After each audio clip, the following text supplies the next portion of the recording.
I didn't plan to make this video at all, but I just saw this post by Shabbos Kestenbaum about Israel and the way we should run our PR and our country.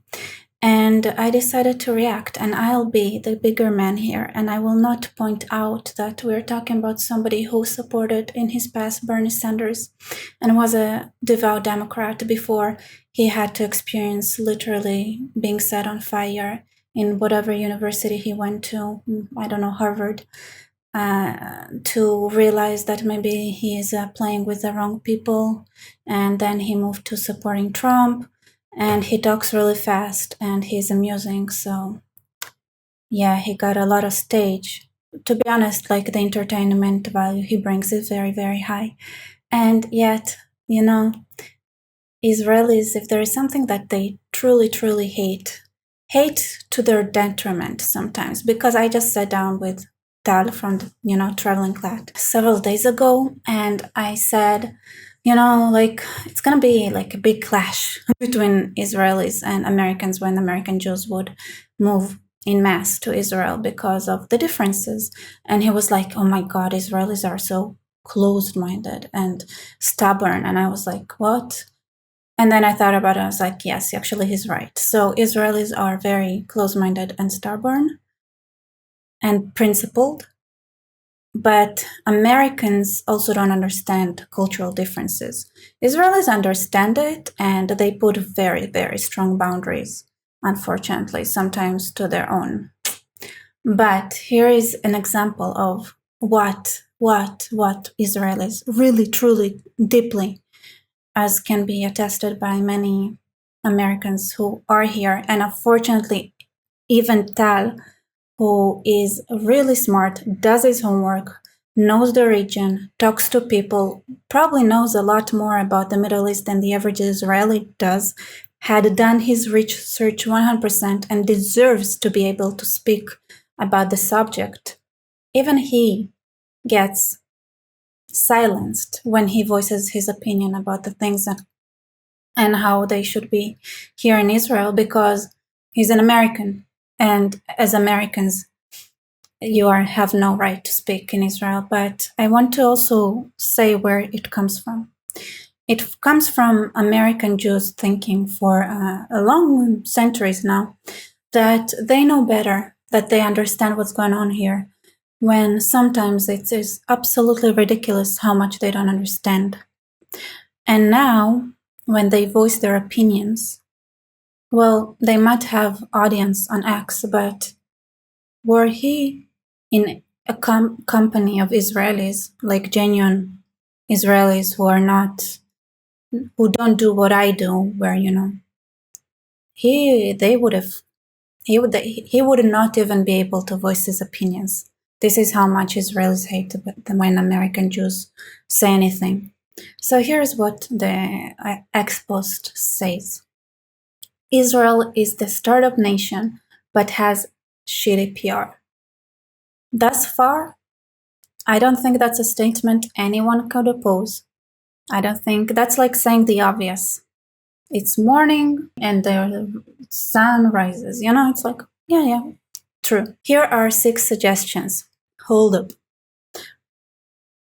This is where Israelis would be triggered. Like, this is where he probably wouldn't be able to speak anymore, or he would see a lot of eyes going like, All right, so here are 6 suggestions. Fire Tzipi Khotubeli and any other Israeli ambassador incapable of doing their job. Tzipi Khotubeli, which I also personally met, is, I like her, honestly, but I don't know too much about her. But here's the thing, she works in the United Kingdom. The United Kingdom, the government, supports Hamas and protects Hamas members actively. Do you think it matters who or what or he's sent there? No, it's a hostile environment of a country that had been invaded and taken over by Islamists. So whatever you think about Tzipi Khotubeli, just because she sounds like she's way too straightforward, well, maybe, just maybe, and that's a theory, she might pass, um, or be heard by the working class people of Britain, who I think would appreciate the more direct approach she usually has. But honestly speaking, you can also send like a plant that like it matters. Those Hamas terrorists that rule over UK, there is no need to work with them. 2. Stop allowing Israeli government officials with limited English to go on combative media. When you live in the Middle East, there are several languages that you need to speak even before English. To understand the environment, you might need to speak Arabic, Persian, Russian, French, whatever, many languages, right? And yeah, there is no doubt that English is one of them. But more often than not, English speakers don't understand this area. And Israelis who speak English natively are not so easy to find. Shabbos, sweetheart, darling, you know nothing, not about the Israeli society or whatever is happening here. You cannot speak for us. Israelis don't feel like you could speak with us or for us. And if the American public was so willing to tolerate Zelensky and his non-existent English to the point where he had somebody translate an English question in Fox News that wasn't too hard so that he could answer it with his broken English and he was like the media's darling. Yeah, that I think proves that when the public wants to, right? When they want to make fun of Trump or go against the, conservatives or something like that, then they can tolerate speaking with the Iranian president in Persian. That's not even English at all, and just received the narrative. It's amazing. It's amazing how tolerant and multicultural Americans can be when the agenda goes against the interests of the United States. So, yeah, there aren't a lot of Israeli officials or any Israelis that have English to a level that would sound nice and good for English speakers.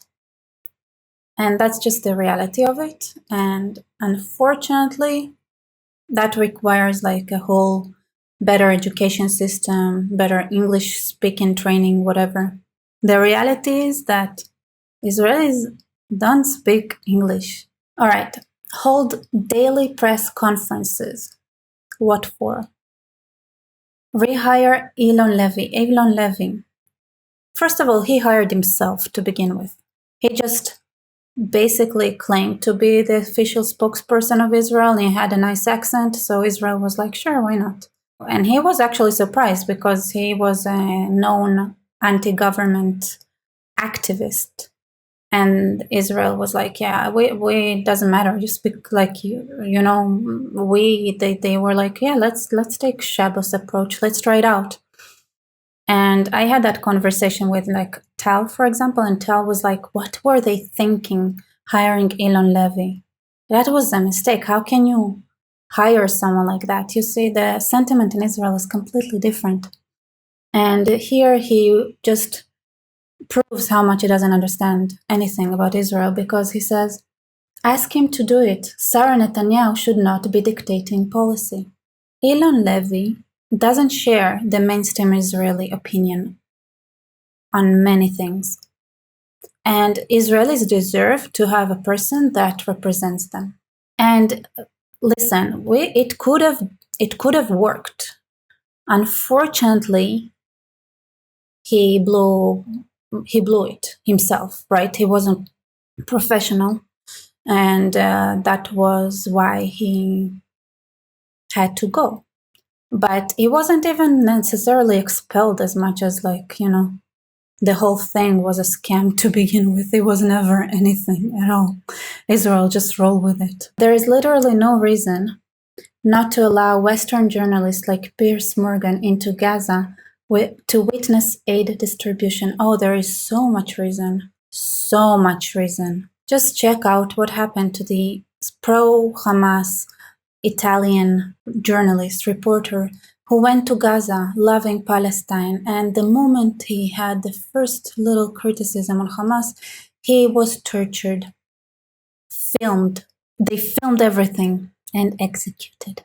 You already allow Israeli journalists. Israeli journalists, before they go into Gaza, they sign that they know that whatever happens to them in Gaza is on them, and nobody would cry if, like, an Israeli reporter died in Gaza. Believe me, it would not even get any media coverage because it cannot be used against Israel. If Piers Morgan gets the treatment that you can get if you go somewhere that is not exactly, if you make the wrong step and somehow Hamas grabs you, that would be used as a propaganda machine against Israel. For sure, 100%. Unlike Israeli reporters who would disappear, nobody would go above and beyond to make sure that it's used against the existence of the state of Israel. This is just not understanding the reality. And believe me, this is exactly what they would do. At this point, if you don't understand what Gaza is and you don't understand what Western media is, you shouldn't even state your opinion, sweetheart. But I think we understood that point when he wrote suggestions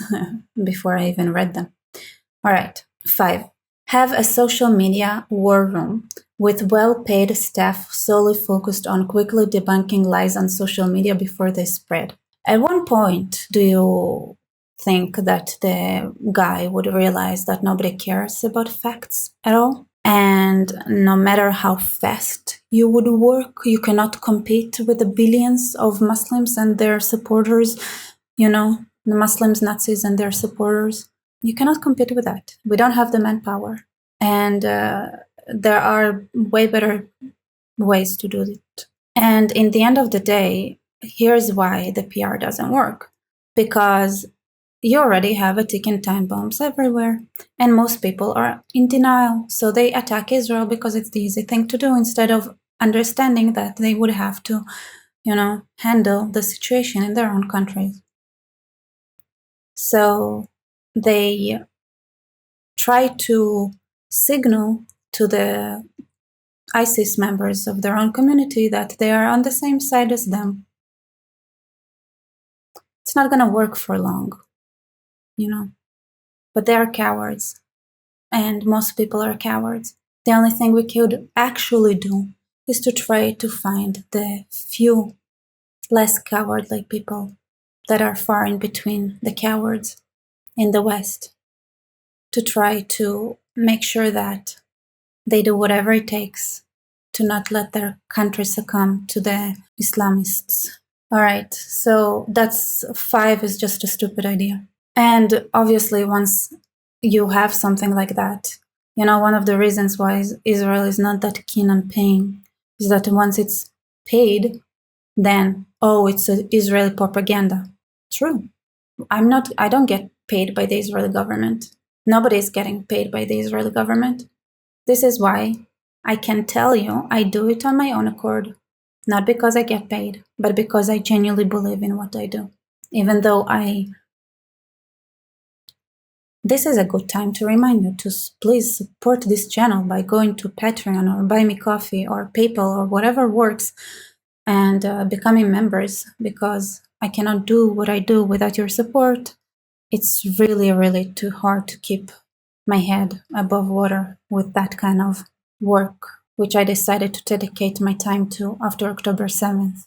6. This is counterintuitive, but the world will respect Israel when Israel respects Israel, win the war, and stop caving to Western pressure. That's what Israel is doing. Again, not exactly a war general, not exactly anything at all. Not somebody who understands the nuances and the balances of having your, using up ammunition and then filling up, restocking, the way things work with economy, the way things are with diplomacy, and then what it really means to win against Gaza is not something that would look pretty, because most of them are indoctrinated by Hamas and they would fight until the end. The result would be a pile of bodies. Again, I explained that in a very precise, short, concise terms in the video that I made about what Trump said about it's time to finish with Gaza. There I explained why it's not going to look pretty. It's not going to look pretty. And Gaza is very sensitive. Notice that nobody reacted to Israel's operations anywhere else the same way as it reacts to Gaza, because Gaza is where the hope is, right? This is where it's like the whole population there is dedicated to the destruction of Israel. So the whole Muslim world understands that they need to have this stronghold no matter what, because this is the number one and their most promising way to ensure long term that Israel is going to get destroyed. Good idea on paper. In reality, true, it will happen, but it's something that, if we do it, and we will do it, just so you know that the countries around us, and I mean Europe and America, need to also be prepared for the aftermath. Because once that dream dies, the Muslim rage would be roaming everywhere around the world. And I think that you should focus on making sure that you are ready to contain it wherever you are. And that's just the reality of that's why there is the most amount of pressure when it comes to Gaza. And also very important is to understand that the Israelis themselves have to be mentally prepared to fight to the last man in Gaza, because this is their whole existence in that area is just for that. Anyway, 1%, I agree. Winning the war would 100% help. It's necessary, but it's, not as straightforward, and it's so easy to say when you are not the soldier on the ground. All right, 7. Boycott Piers Morgan's shit show. Never go there. Oh, that's somebody, an Israeli added. All right, so that's it from Shabbos. Thank you. And yeah, you are part of the group in Israel of people like me. Write it there and stop spreading bullshit ideas like Sarah Netanyahu is running Israel. It's used by our enemies, by our adversaries, that kind of bullshit narrative. No need to perpetuate it, Mr. Shabbos. Thank you. All right, like, comment, subscribe. Again, if you guys want to support me, I would really, really appreciate it. I would really appreciate it. I have Buy Me Coffee, PayPal, Patreon.